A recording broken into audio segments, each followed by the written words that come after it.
Je sais pas si je parle tellement des femmes, je parle de la virginité qui est très, qui a été vraiment phagocytée par la Vierge Marie dans notre, enfin en Europe avec la chrétienté qui a été quand même très puissante. C'est vrai qu'on se fiche éperdument de la virginité des hommes. C'est pas d'ailleurs vierge, ça c'est immédiatement, on convoque immédiatement la virginité des femmes et pas des hommes. Enfin, ou alors faut le préciser. Donc c'est plus ça que je me donne à voir que les femmes. Ensuite, le fait qu'on soit nu, effectivement, ça insiste sur le fait qu'on soit des êtres enfin, dotés d'un sexe dit féminin. Mais c'est pas tellement important pour moi, parce que d'ailleurs, je sais pas si vous avez remarqué, mais on reste très peu longtemps des êtres de sexe féminin, puisqu'on devient très vite des animaux.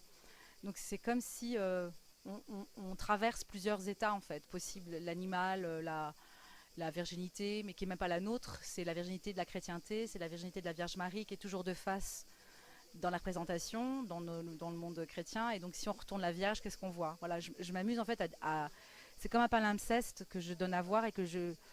C'est pas que je le construis, plutôt je le déconstruis. Je parle du palimpseste. La Vierge Marie, c'est un palimpseste, hein, parce que c'est quand même cette figure-là a mis du temps à se construire, même au début de la chrétienté, on se fichait complètement de la mère de Jésus. C'est un peu plus tard qu'on a commencé à vraiment à en faire une figure importante.